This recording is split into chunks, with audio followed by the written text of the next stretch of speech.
There we go. I tried to get things ready beforehand. Started before, but the picture changes. And welcome. It is Halloween here. Happy Halloween. Do you celebrate Halloween where you are in the world? And where is it in the world that you are?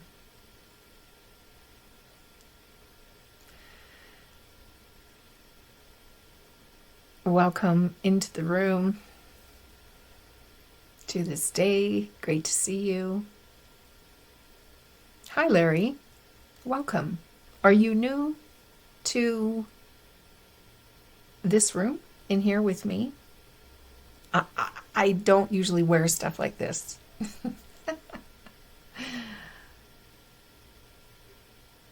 Hi, Christine. Happy Halloween. Cute. Thank you, Christine. Yes.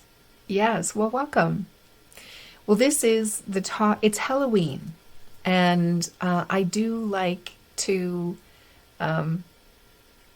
use Halloween as a there's so many things you can do to demonstrate how we live in life and how it affects us. So Halloween was the reason behind the title of this talk, from scary go round to merry go round. So I'm going to show you, this is the merry side. So I am a carousel. This is the happy side, the merry side. And, oh, I got something caught in my hair. And this is the scary side. And what I'd love to talk about today is how, and let's really explore how we often spend time in scaring ourselves, but just in a moment, in a second, in the next moment, we can be back to this and being in a happier, lighter state, a natural state. So, yeah, it's my carousel. Nice to meet you, Larry. I'm sorry that this is your first day with me. No, I'm not. No, I'm not. I do like to have fun. So, let's start today just settling in and just getting present to this moment in time. We only have the moment. And the breath is the easiest, quickest way I know to kind of settle in. And the breath is something we can purposefully bring our attention to arrive and be present. And also, the breath is spontaneously guiding us. It yawns us. It sighs us. A week or so ago in one of the lives, we breathed, and it just became so apparent that in just allowing the breath to do what it wanted, rather than looking at breathing deeply or changing it in any way, just coming to it, there was a spontaneous, big deep breath that came in and then a sigh. So we are being breathed. We are being lived. So today, let's look at the breath and see how you would like to use it. Maybe you would like it to come in through your nose. And maybe out through your mouth. Maybe in through your mouth.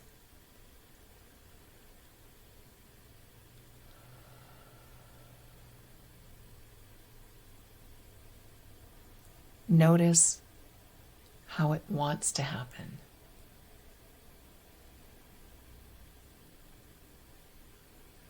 Allow it.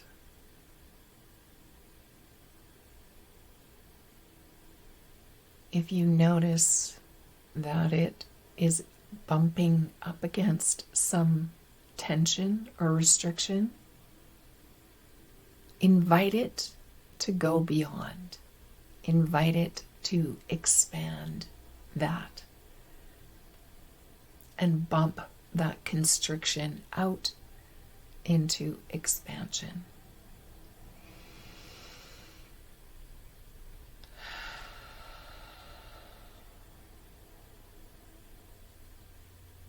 If it feels good, let it be noisy.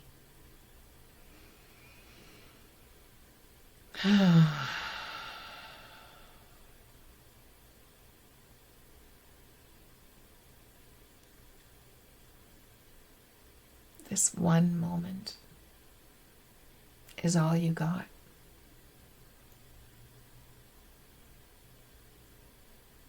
It deserves some attention.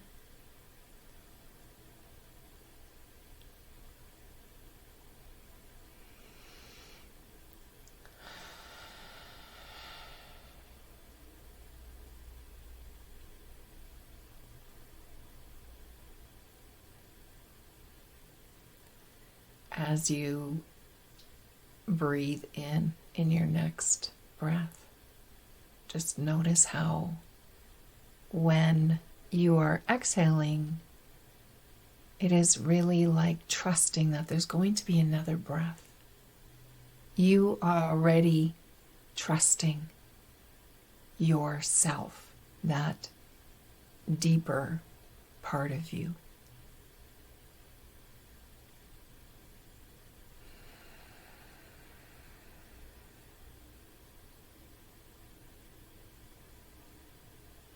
We can look at that today, how trust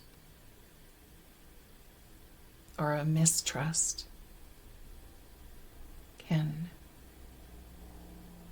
how that relates to fear, and how the simple act of breathing shows you that you do trust. That trust is possible. And if you can trust something so important like your breath that alivens you, you can trust so many more things. You can trust yourself around so many more things in your life. One more breath. Conscious breath.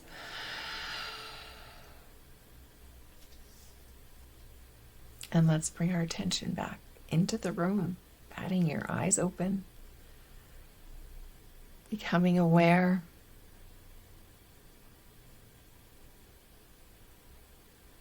If you weren't here in the very beginning, you will see I have this crazy, kind of ridiculous hat on. I am a carousel, and there is a merry side and a scary side, and sometimes we're kind of back and forth, scaring ourselves and then not, scaring ourselves and not.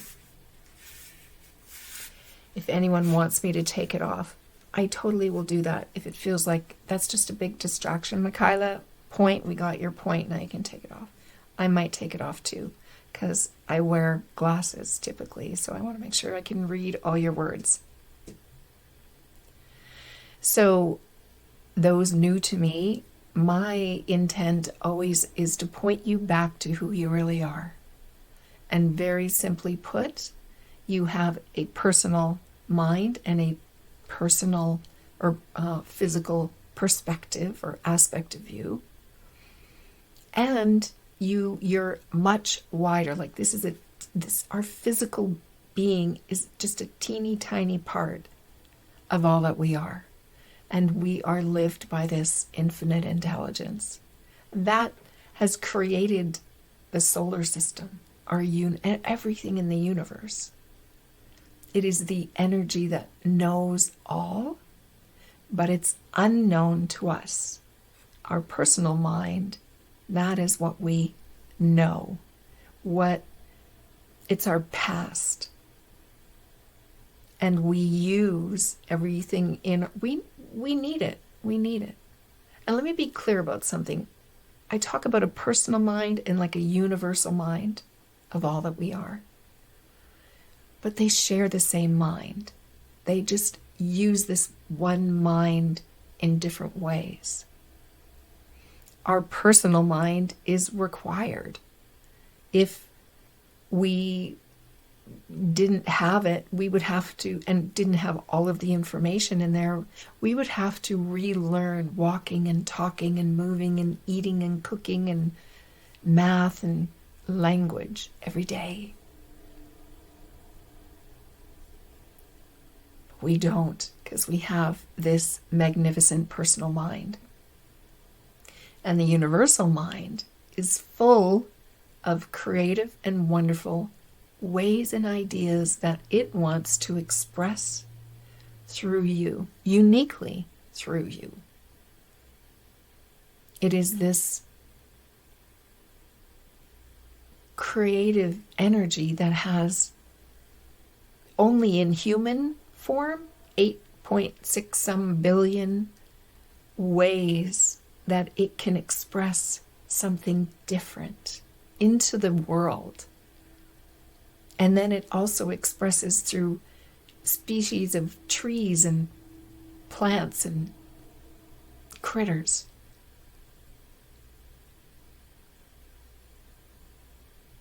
That's what we have going for us. We are our own system. And we'll talk about that today, what our experience is, what we're actually experiencing. Well, let's get into that. The simple understanding of how the world works. I've been a spiritual, looking to see better ways, different ways, understanding myself and all of that for many, many years. And then a few years ago, I heard this simple language around how we work. So yes, there's this spiritual side that is infinite, and which, every now and again, everything will go silent in me and I'll sort of grasp it. Not even, because I know I can't. With our mind, we can't really grasp what it means to be guided by this infinite. What? Infinite? I can't grasp that. But in our personal life, we can test it out and see for ourselves how there are things that happen and they happen easier when we don't try and control them. Because we are being guided 24/7. Even though at times it seems that we're on our own, even then, you are still being offered guidance. We can get so busy, caught up in our own thinking, loud, noisy mind, trying to take the past stuff, what we know, and figure it out for what we need to do now or what we need to do in the future. And it's very noisy. So we can get distracted by that when we still have this wisdom guiding us. It's always there, but it might be a whisper or a nudge. And it's very creative. It's very creative. So it'll guide you in all different kinds of ways. And it will coordinate things, orchestrate things, so that they work out in your life. It'll meet you where you are. If you resist it and you carry on and things don't go very well, it'll meet you there and it'll just pick you up. It's like your GPS. It knows where you are. And it can get you towards the merry side, the happy side. And the other thing is that you feel your own thinking.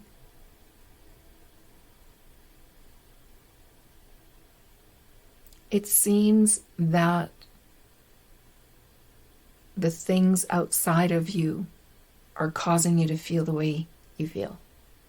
Well, this happened, and now, or you make me feel so happy, or you make me so angry, or I'm so frustrated. But that's not how it works. You're only experiencing your own thinking. When a thought arises, and there's only one moment, one thought at a time. When a thought arises, and you have given it meaning, because you have thousands of thoughts passing through your mind that you don't even know. Some of them you don't even really pay attention to, so they don't cause any feelings to rise up in you. But those that you make meaning of, that you think are important, like, you made me angry, or you made me so happy. Those that we feel more about, or we are so conditioned to think, there is a feeling that rises up with it, and we experience it in our bodies. That is simply how it works for everyone. No exclusions. So let's talk about that in this idea about how we scare ourselves with our own thinking. I was kind of pondering this morning, and it's just like, wow, like many of us are in a low grade state or experience of fear most of the time. Most of the time. Because we don't think about, we might think, well, I scare myself when I'm talking about money, or I need to go speak on stage, or but through our everyday life, we have thoughts bubbling. And because we're not aware of them, and what I hope to do is make you more aware of them, of how they're bubbling. It seems beneath the surface, but it's affecting you. It can show up as in second guessing yourself. It could show up as doubting. It could show up as, something, an opportunity or something comes up, and automatically the brain will come up with a scenario, will create something to show you, project. We're projecting our own pictures all the time, our own images or movies of this is how it is, and this is how it could be. This is how it was in the past, so this is what you can expect. Don't do that. But the thing is, it's making up stuff. It's not working with the moment at hand. It's working in memory. So I'm curious where you might be holding back, innocently, unaware that you're even holding back, unaware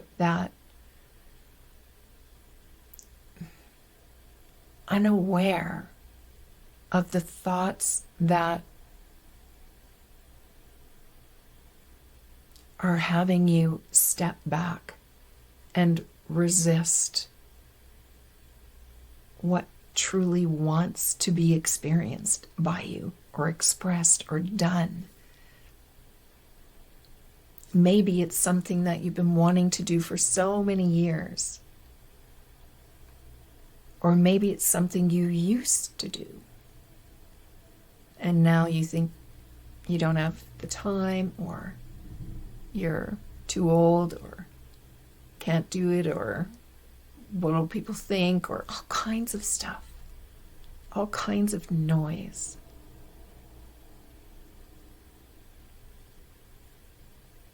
How are you scaring yourself into not living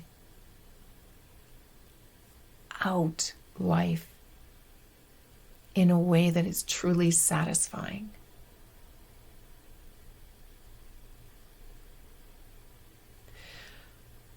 This is a really great indicator. Your body is a really great indicator, right? There's two things happening. I haven't talked about it in this way for kind of a long time. I used to talk about it in two voices, that you have two voices. But it's really, there's one voice. And you're either listening to it or you're talking yourself out of it. So I guess there kind of is there's that personal mind aspect, and then there's that universal mind, which knows it's not going to offer you something to do that's not for your highest and best delight and satisfaction. It's not going to offer up something for you to do that will, cause harm.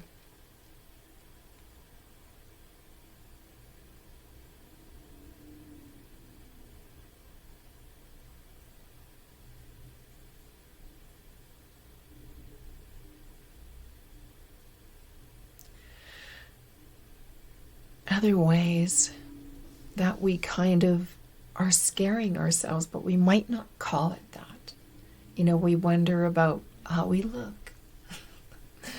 I had a few moments of, oh my gosh, this thing is so ridiculous. What was I thinking? And it's just like, I was thinking that this is going to be fun and I want to create something for Halloween for anyone who's come in late and didn't hear the story about the crazy carousel hat with the merry side and the scary side, to just demonstrate really how easy and how quickly we can go from one to the other. And what we're really doing is we're either just doing the things that truly bring us joy or pleasure, freedom. And thoughts like, oh my gosh, what are people going to think? I can't do that because, no, I'm not talking about the hatting mirror. I'm just talking about day-to-day things in your life.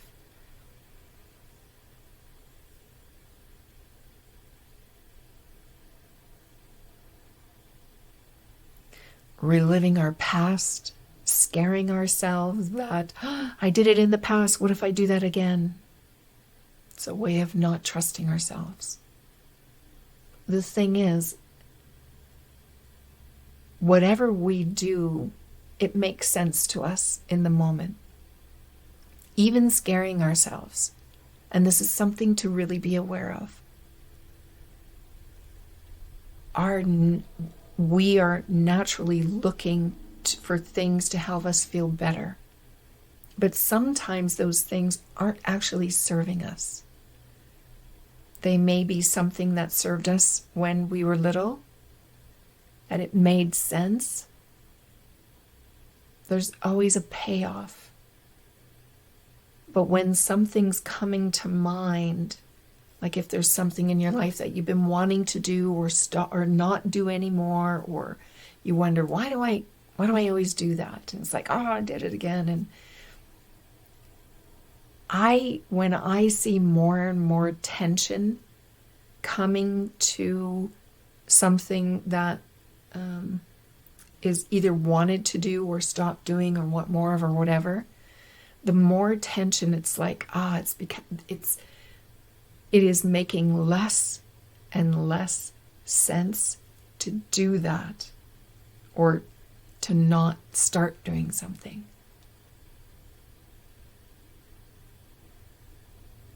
Until something makes sense to us to do, we're going to continue doing what we've done in the past. Does that make sense? So I hope that you will hear something today that will have something that wasn't serving you and was holding you back, and you were scaring yourself in to, keep you in the same place because it's safer. Your personal mind kind of wants to keep you safe. It doesn't like the unknown, which is crazy because all that we are is unknown. So it's like we're scared of the most powerful and delightful aspect of ourselves.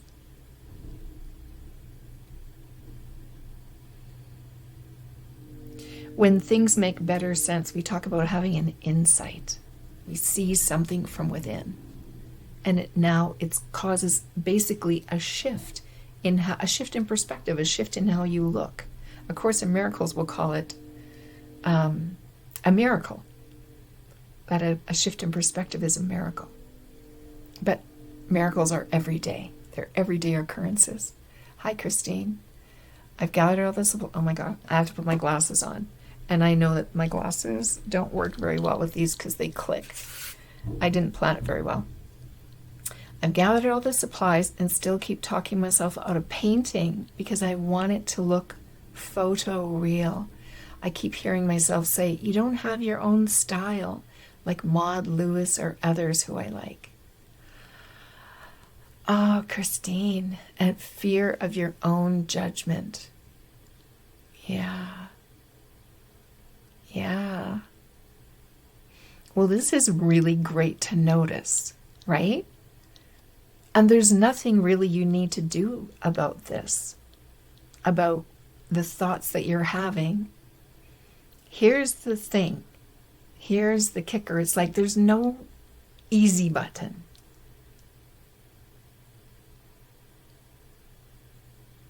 Well, there is, but often we don't kind of let ourselves go there because the easy button is allowing ourselves to be lived.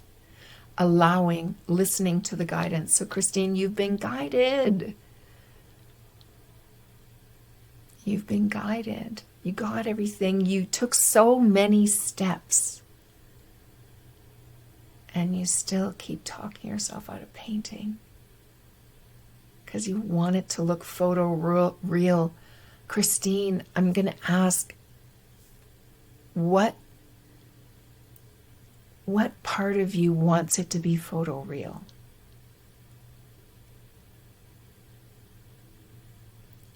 Here's another question.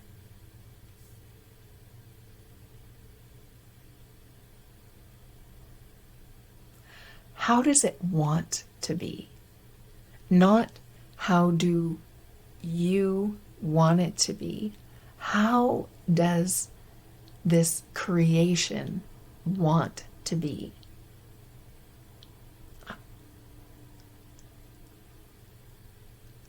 Whatever comes to mind. What does come to mind if you're willing to play? No pressure.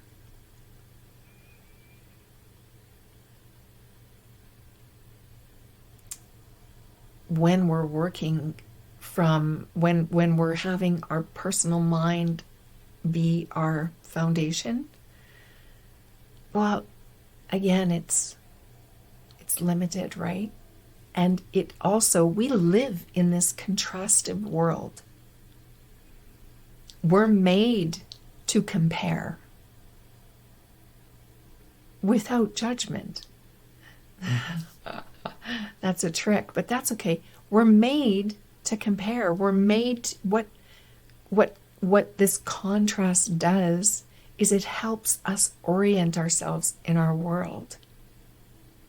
So it sounds like you're not sure what it wants to be. Okay. So I'm wondering, Christine, though, does it want to be photo real? Like, what is it that is looking for that? Because here's the thing. If it doesn't feel good, it is not coming from your source energy, from that from your true nature, your creative truth, your true nature. Yeah. So what would it be like for you to just let that the heck go? What if you just wiped out, okay, photo reel off the table?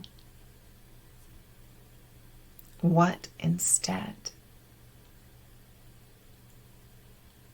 It sounds like you've looked at how other people, like Maud Lewis. That feels much better. That's awesome. Your way will come out. Your way, your true nature expression will come out, but only if you take a step.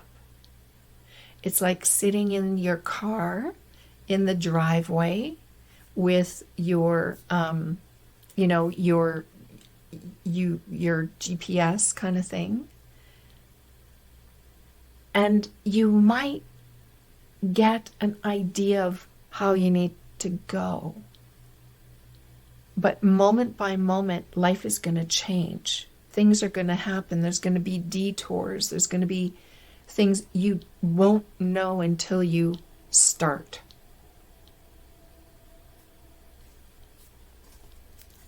That's starting. And it helps. It helps to eliminate some things. Like now you can eliminate, oh great, whew, I don't have to worry about photo reel anymore. What else? I'm creating some, I'll share this because I think it's very relevant. Maybe you'll hear something in this, Christine. I'm creating something for in here, have been wanting to for so long, and I wanted it. I kept looking at how others were doing it. It's of course an insight timer.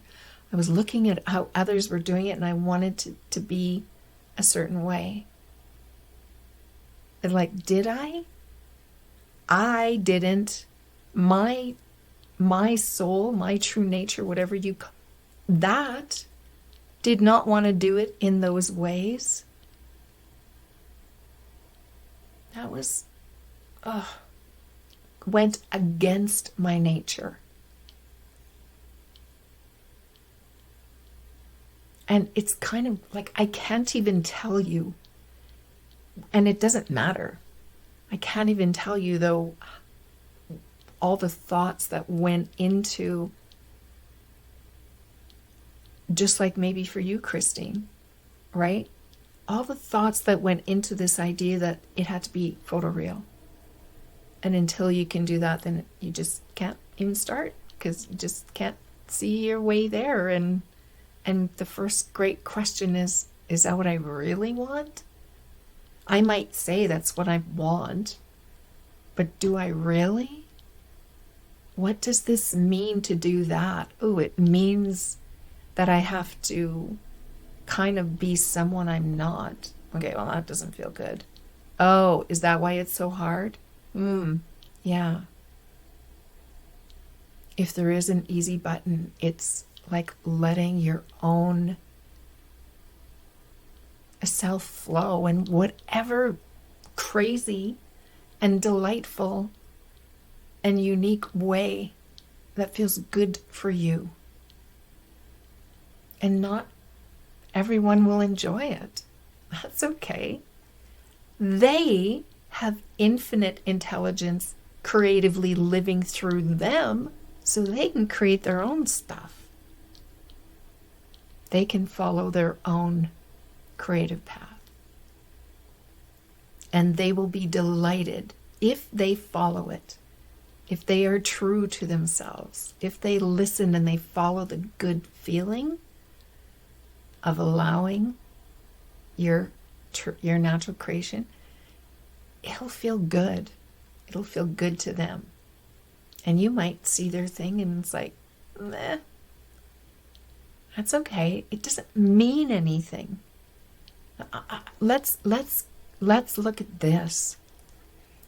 What do we think it means when someone says, I don't like your hat? Oh my gosh. Oh my gosh, I have terrible style. I have silly ideas. Oh my gosh, I'm not good enough. I'll never. No.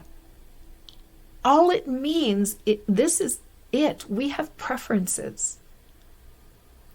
The things that we prefer is basically God. That's the infinite intelligence I'm talking about. Use whatever word you like. That is God wanting to create this specific thing through you. Something else will be created through the other. It doesn't mean that one is better than the other, it means none of that.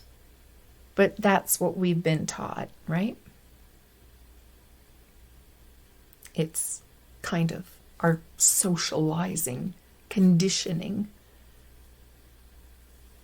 And we do it even, from being kids, where we, at first, when we're teeny tiny, we're not thinking that. We don't think anything like that.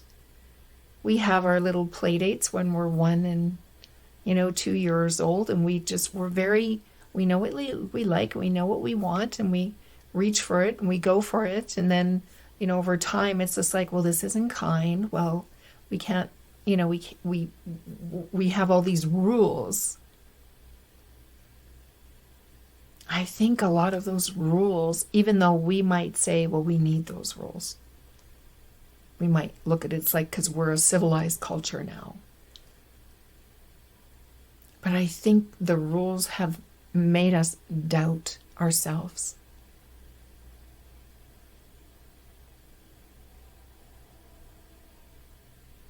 This is just coming up in the moment. I have no idea where that came from, but I just really saw that.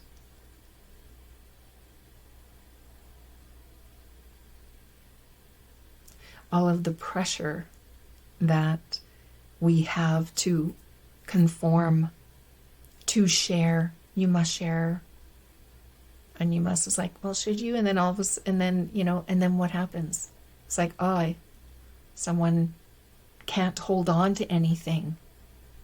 They never keep for themselves because it's just been pounded into them to like, you must give. Well, we are a system of giving and receiving and giving and receiving. This is going way kind of, not really off topic, but in different places where I didn't know it was going to go.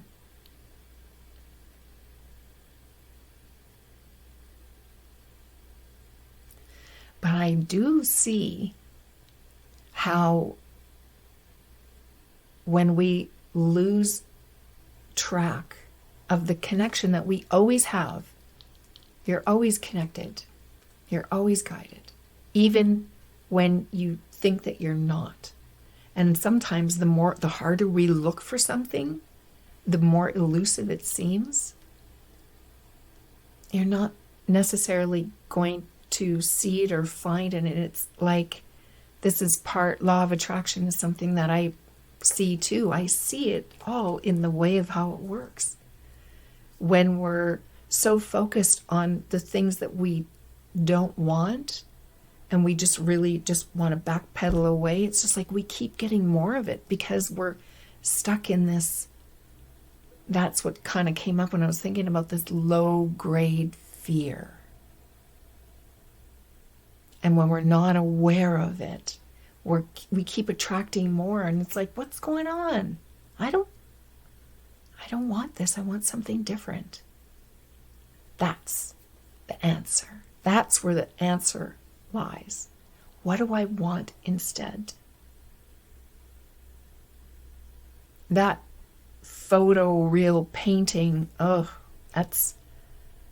can't get a step going. Feeling whatever you were feeling. I know something was feeling, otherwise you would have been doing it.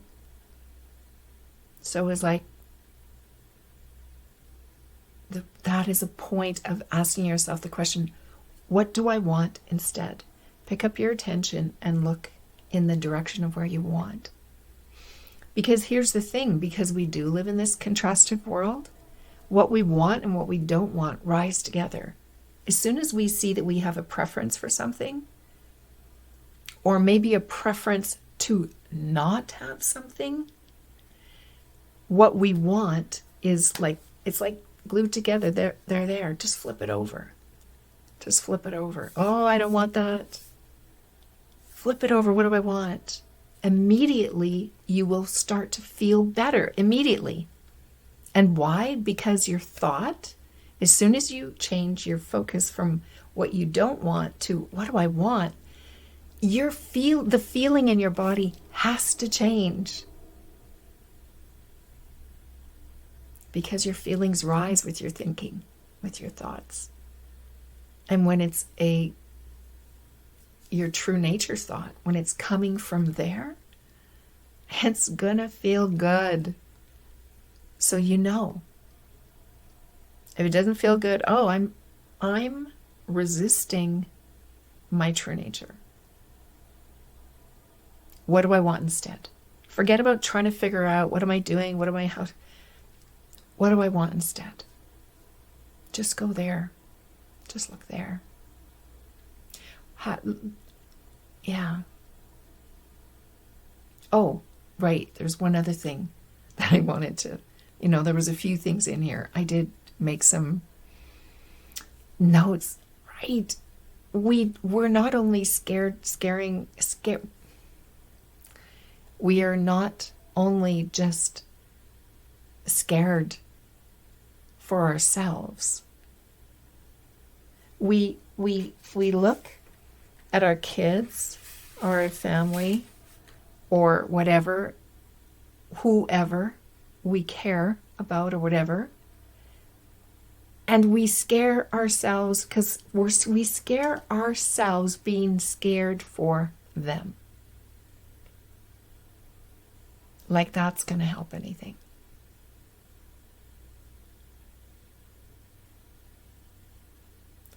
A wonderful thing to know. And I know this can, just a wonderful thing to really know is that, let's get this out of here. We don't want the scary thinking. Oh, one moment. Sorry. My computer was not plugged in. One thing to know is it's everyone has this. Everyone has lived by this.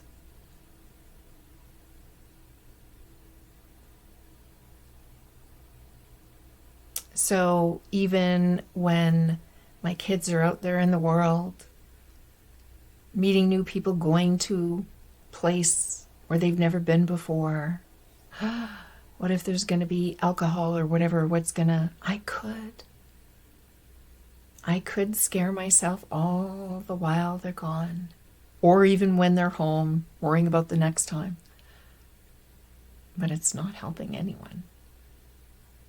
And the only thing that's happening, I'm scaring myself with my own thinking. That's it. That's all. Sydney Banks, who is the articulator of the three principles, I had mentioned, I don't know if I finished the conversation, finished the thought about a few years ago, when I came into this simple understanding of how life works. It was articulated by Sydney Banks, who's a Scottish welder, lived in Canada, and had insights into those world shifting, life is never the same kind of thing. And then he started to share. Anyways, it was articulated as divine mind. That is the energy that we are. Divine consciousness, our ability to be aware of ourselves and our experiences, and divine thought. That we are always offered thought 24/7. and that's how we experience life, that we experience our own thinking. So here's a quote from him, because it's a good one. It's well used. If the only thing people learned was not to be afraid of their experience, that alone would change the world.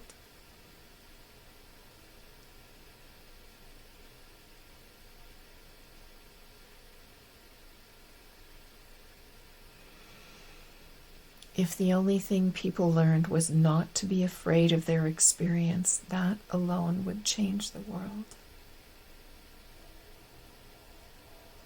I believe that. I've seen it change my world.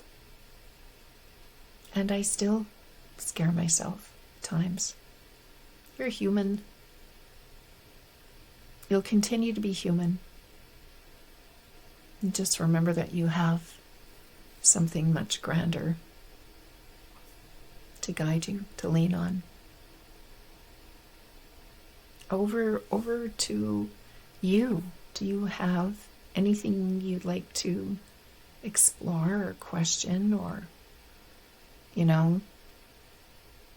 sometimes there are areas of our life that just feel stickier. Then it's like, okay, I can see it here and I can see it here, but I have some of those.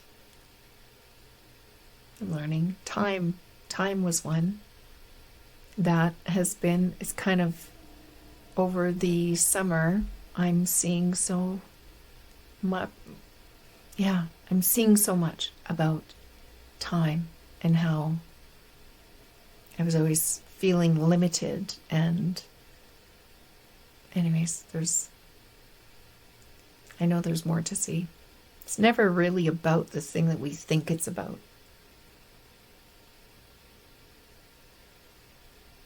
Hi, Laurie.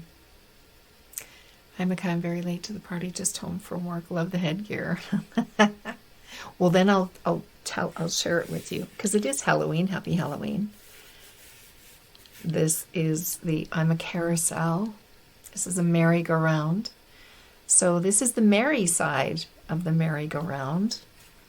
I was looking at pictures last night of carousels. Carousels are fancy. They're really fancy.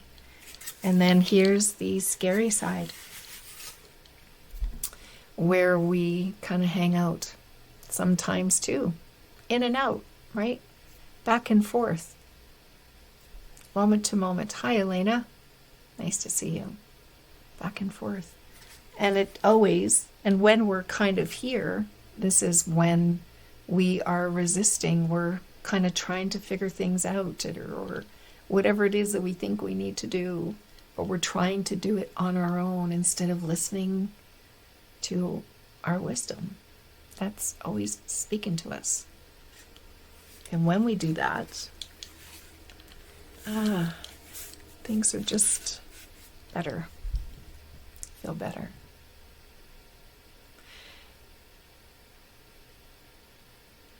I would love to see your creations, Christine.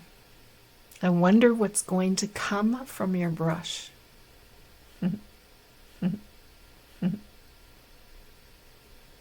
Is there anything else that you would like to, that's kind of feeling like it's scaring you or stopping you? It might just feel, that's the thing, when we scare ourselves, it can show up in so many different ways. It might just be like hiding. Well, it's like, no, I prefer to be on my own, at home.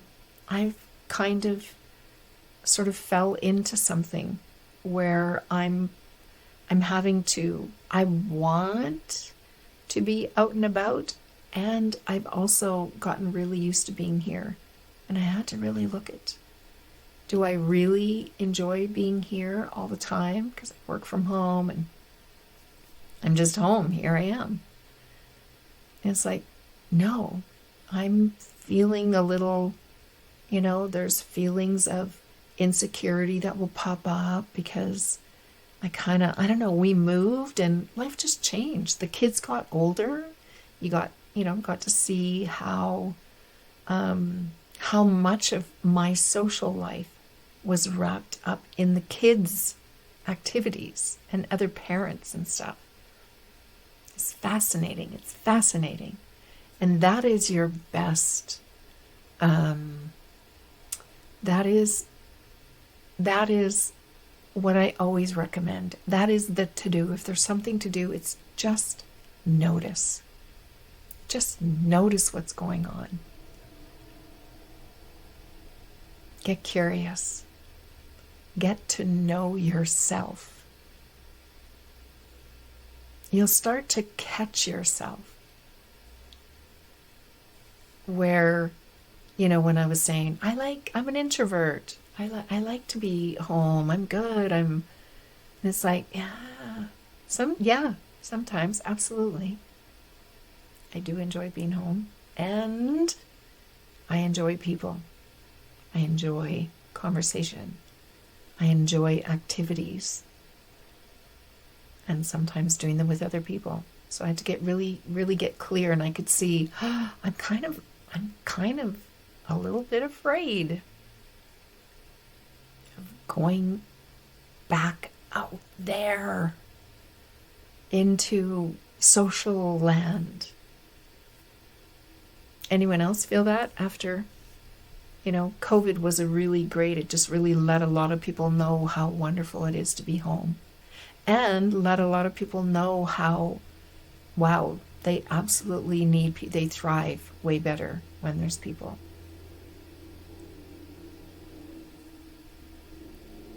It's always a choice, every moment.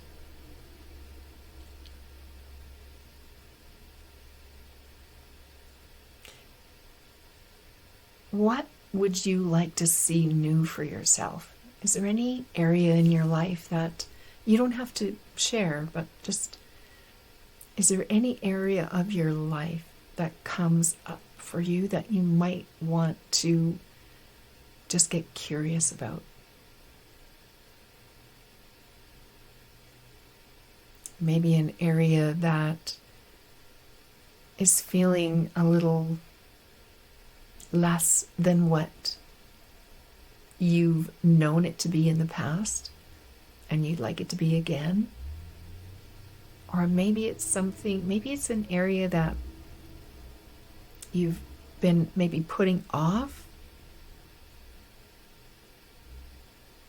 Maybe there's, you think that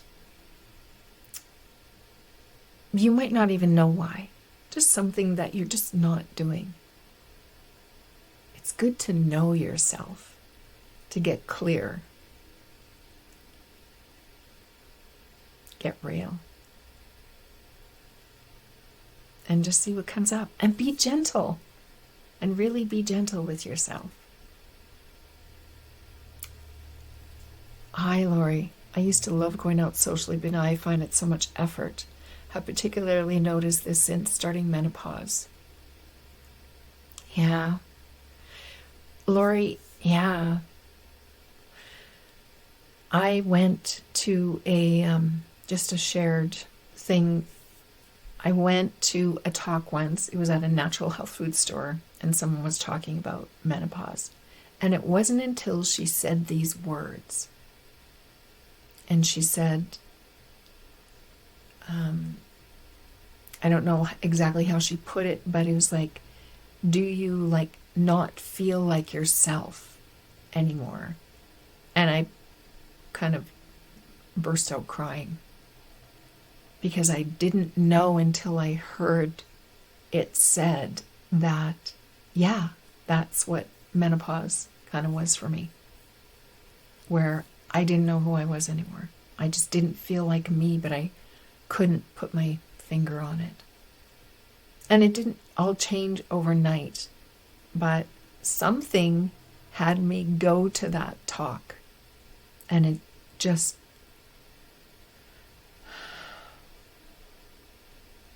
it's almost like acknowledging, accepting that this is where I'm at right now. Now what's possible? Because I absolutely don't feel like myself. I'm so different now. Yeah. Okay.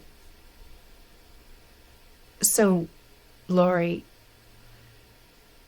here's the thing that I want you to know, even though you, because if someone would have told me, well, let's just play here for a moment. Who you are, like who you really are. Now, I think, here's a quick example. I used to drink, I used to party a lot, I used to, just, I don't know. I was loud. And I was loud because I was drinking. But that wasn't really who I was. Yes, I love to have fun. I like to dance. I love to have conversations. I like to do silly things sometimes that are kind of fun, games and whatever. But what I was doing at those times, I was doing because I was really insecure. I was anxious. I didn't know that. I didn't know that. So I just want to put this out there, but I am so different from that person. So there are some things that I did before that never were me. I just wanted to make that distinction. Hi, Mary. It's natural to feel different and nothing wrong with it. It's just change. Yes. Yes. I see. So when we try to cling, and now I'm just coming back to this because we know when it's like, I don't feel like me anymore. Now I'm speaking to what I believe you're speaking to. I just want to say that in case there was any kind of confusion about it. But when we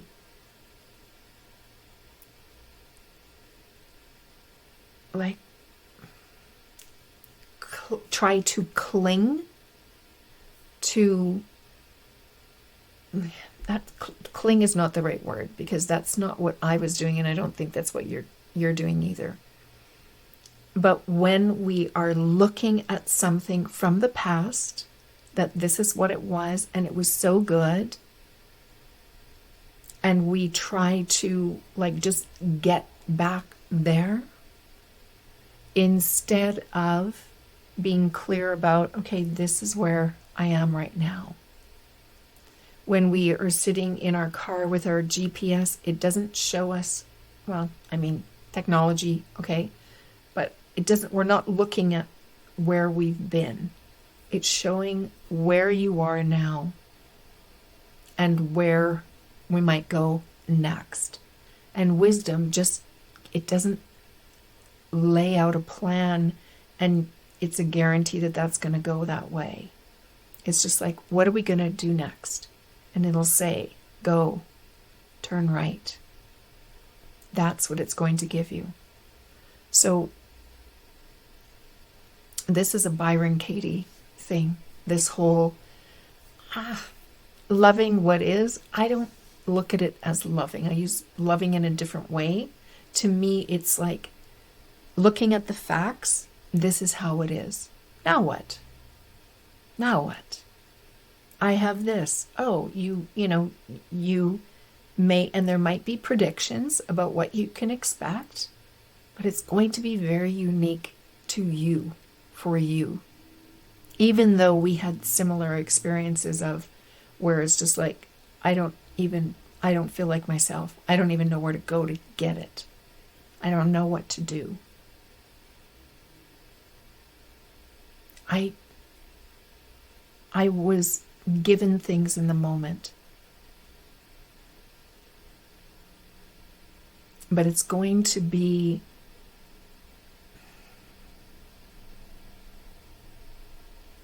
I don't know. I kind of see us as evolving. Like I see that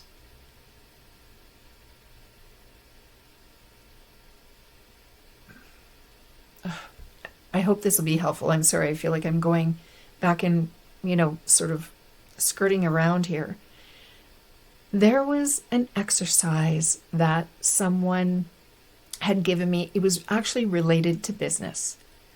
But the exercise was to tell my life story.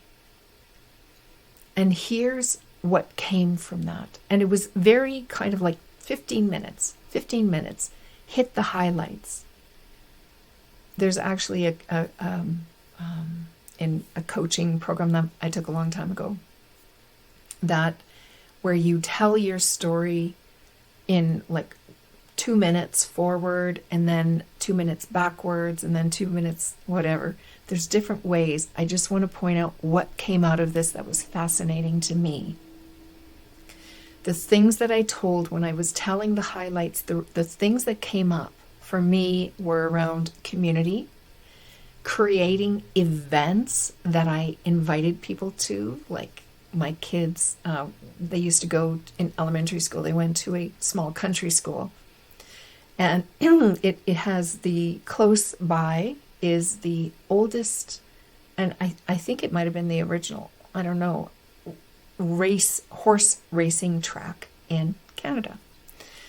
And at it, I was doing an outdoor movie event fundraiser for the school. So it's like that kind of stuff. I do like events, but it was always about to give people an experience, like going hammocking, taking people out, those zero gravity chairs, taking people out and let's go look at the stars. So it was like creating events. There are things that you would find, Lori, and for all of us, in our life that if we were to just sort of scooch through and quickly, there would be themes that would come out that it's like, yes,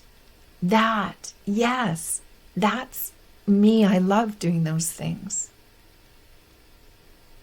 And those things, like, I don't think they change. I might want to, like, maybe I don't want to do exactly the same things, but it's the theme of having people come together for an experience or whatever. There was many different things. That was just the thing at the top of my head. So I think there's a part of you that really is constant, that is just part of your makeup. And then because we are lived by creative energy, we're not made to be the same all the time. We're not made to stay the same. We're made to create, and that's why we can feel stagnant or stuck or irritated, frustrated, dissatisfied, looking in, weird places that, not weird, but places that maybe we wouldn't typically go because we're grasping for something. Until we can remember that we're guided.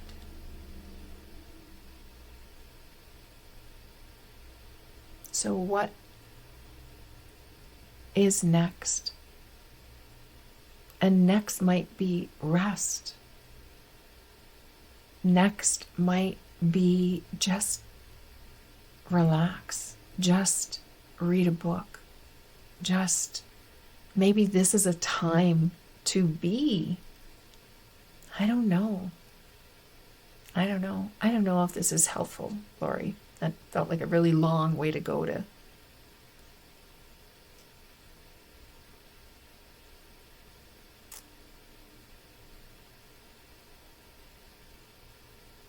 I do know that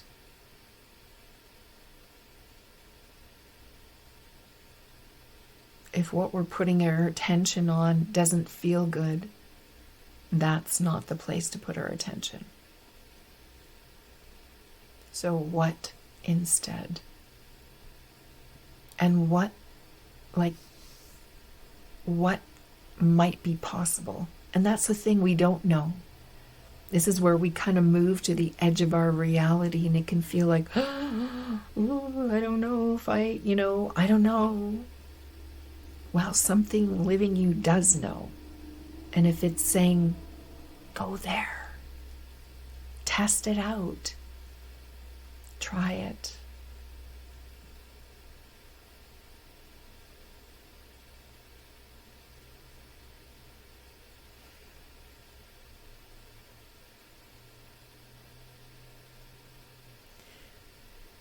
Yeah.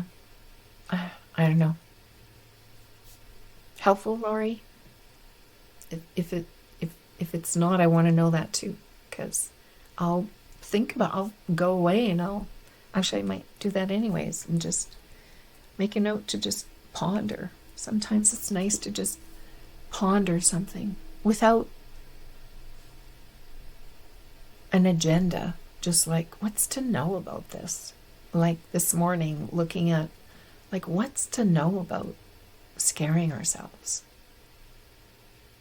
What, and then explore.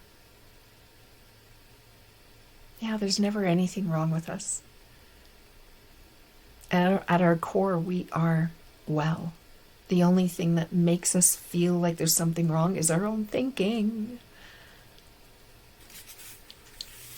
Scary thinking. Oh, got a dinosaur stuck. Thank you, Lori. You're always helpful and I'm grateful for that. Oh, I'm glad. I'm glad. Sometimes I wonder, I don't have a talk set up for, I was going to do one on Thursday and then I was going to put it up this morning and now, so I still will try and do one on Thursday afternoon. And it's like, wow, I don't know exactly what it's going to be about because I kind of always say the same kind of things. Because the answer is, the problem is always the same. It's our thinking, it's our own thought-created reality and the answer is the same. It's thought too. It's like, but it's just what we put our attention on. When I think about it, like, it's so simple, right? But we've just got so much.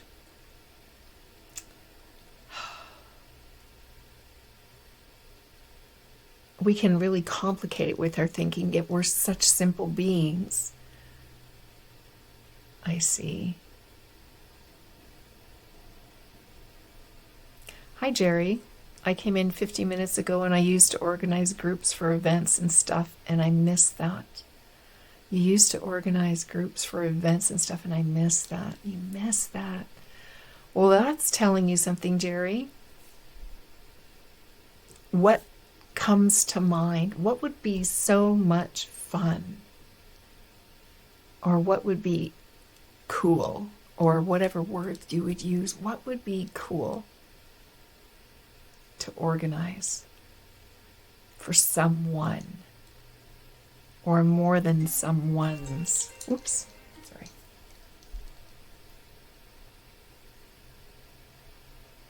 Curious to know what comes up for you in this pondering that you might do on that. Let it be easy.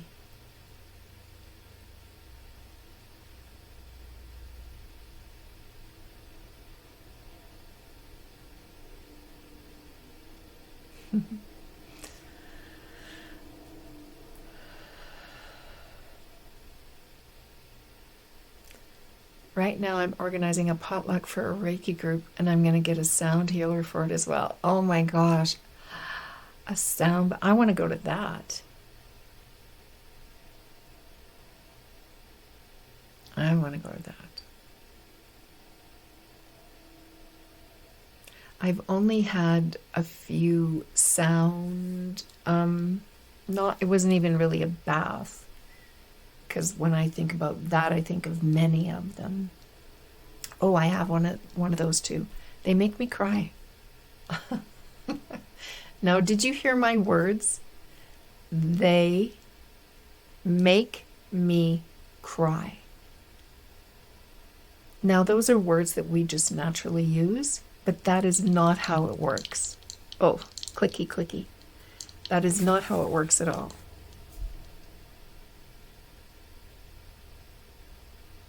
Something is now this is when I come to the law of like vibration and attraction, because we're all energy. That's all we are, right? So I know there's something to sound. Here on Long Island, I know a few sound healers. My boyfriend sometimes cries from sound baths. Yeah. they're being vibrational beings, and the sound, I mean, color, everything has a vibration to it. And when it touches something inside, it is very powerful. That's lovely. It's lovely.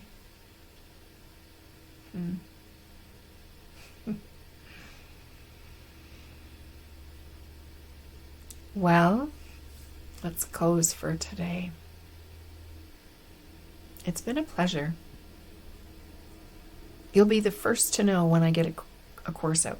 I actually have it created, and then I was doubting it last night because I wanted it to happen in a certain way, and it didn't. And I'm finding my way. When we were talking about finding your path, you have a way that feels good for you to do things. And it may not be what everybody else would do. And just enjoy that. So when I've added in the things that I knew this morning, it's like, yeah, that feels good. You'll be the first to know. Okay, thank you. I hope this has been of help to you in some way and has some different, just an invitation to get to know yourself. Notice things. And when it's not feeling good, then ask, what do I want instead? And put your attention on that. Go there. The feeling will guide you. So happy Halloween. I hope it's a safe, fun, and wonderful one for you. And if you don't celebrate that, that's cool too. I don't know that I really celebrate it, but thanks. Take care. Back to work. Okie dokie. Thanks, Jerry. Nice to be here with you all. If you got something out of it and you're not already following me, I'd love to have you in my community. That'd be wonderful. And we'll talk to you again soon. Today I will put up another talk, and that would be for Thursday. So take care. I love you. Ciao. Stay merry. Thank you for that.